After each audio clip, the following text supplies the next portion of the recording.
Hello, my name is Professor Hartwig Künzel and I'm from the Fraunhofer Institute for Building Physics, IBP in Germany, and I would like to welcome you to this video.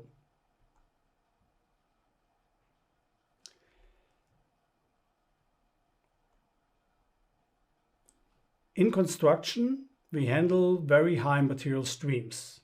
With the choice of materials, we have a major lever for achieving climate protection goals. If we want to use climate-neutral building materials, it is worth looking at those made from renewable raw materials. Wood is already well established in Europe and North America. However, building materials based on other raw materials are also already on the market worldwide or are currently under development. Building materials made from renewable raw materials are generally less resistant to high climatic stress, such as severe weather conditions. Overall, they are much more sensitive to moisture. However, some examples show that buildings with renewable raw materials can also be quite durable if the application has been properly planned. I would like to briefly show you two examples here. The first example is located in the German Alps at almost 2,000 meters above sea level. The King's House at the Schachen Mountain. The King's House was already built around 1870, commissioned by King Ludwig II of Bavaria. As you can clearly see, it is a wooden building and it is still very well preserved after more than 150 years, although it is so high in the mountains where it is exposed to harsh weather conditions.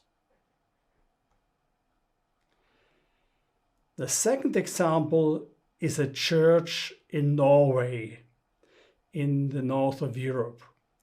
This so-called stave church, Borgum, is one of the oldest wooden buildings in Europe. It was probably built around the end of the 12th century, making it about 800 years old. Some components have been replaced periodically over time, such as roof shingles and so on. Other parts, however, are still in their original conditions. These are just two examples of wooden buildings proving that timber constructions can be very durable. But why is building with renewable raw materials so relevant for us from an ecological point of view? It is because of their carbon or low carbon footprint. Here we see the comparison of the life cycle assessments of various building materials. It can be clearly seen that components made of wood consume much less energy for manufacturing than, for example, concrete, brick or steel. Concrete and bricks have to be fired at very high temperatures, which is very energy consuming. This is not the case with wooden building materials. So we can see that we can save a lot of CO2 emissions by building with timber or also other renewable raw materials. While the number of low-carbon wooden buildings is on the rise in many parts of the world, this is hardly the case in India. One reason is the shortage of available wood. However, there are many other renewable raw materials that can be used for building.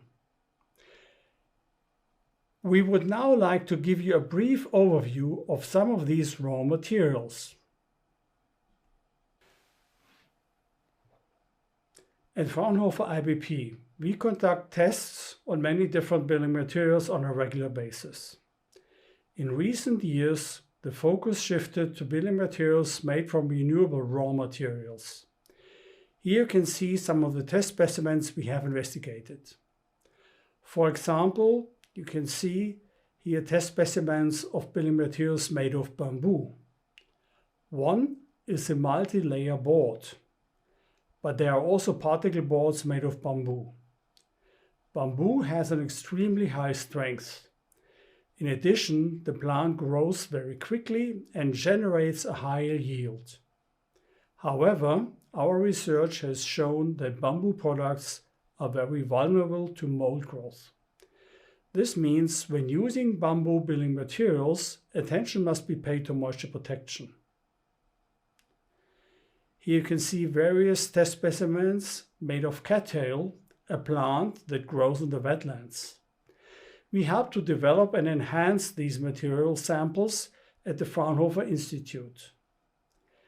The cattail brings a lot of positive properties with it. On the one hand, the plant grows very quickly and generates a high yield.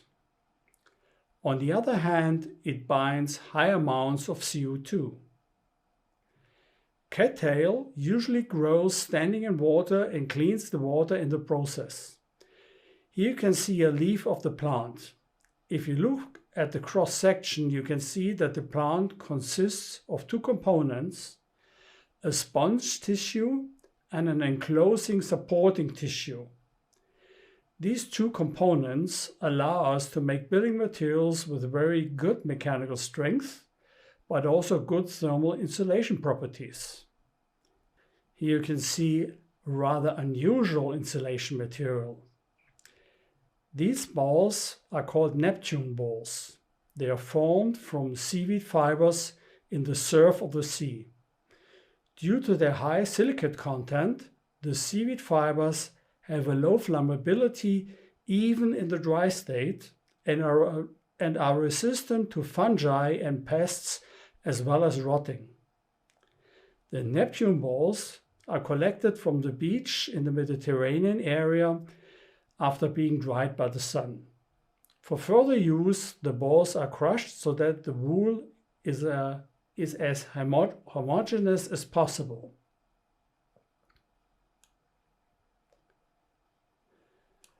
Finally, here you can see another insulation material made of hemp.